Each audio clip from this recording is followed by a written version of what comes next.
Eto ha, real talk lang ha. Malalaman mo lang talaga na mahal ka ng tao kapag nag-stay sila sa pinaka-lowest part ng buhay mo. Yung walang-wala ka na malapitan. As in, wala na talaga.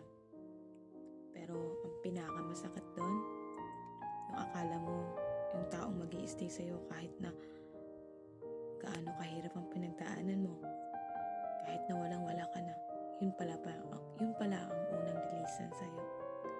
Masakit pero kailangan nating tanggapin na huwag mong habulin ng taong yun. Hindi yun yung taong karapat-dapat para sa'yo. Kasi yung taong karapat-dapat sa'yo, yung taong kaya ka panindigan hanggang dulo. Na hindi lang sa una. Kasi minsan mahal lang tayo kapag okay. Pero kapag hindi na okay, yun, bibitawan ka na lang ng ganun-ganun.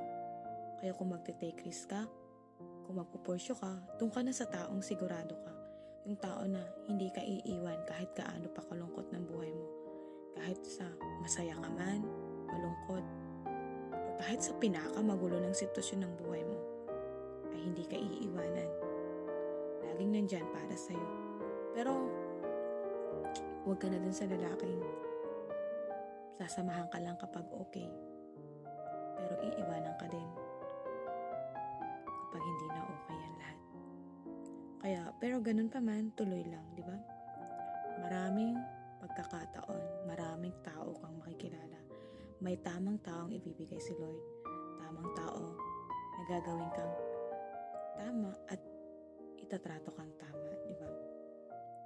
Andun lang. Good luck!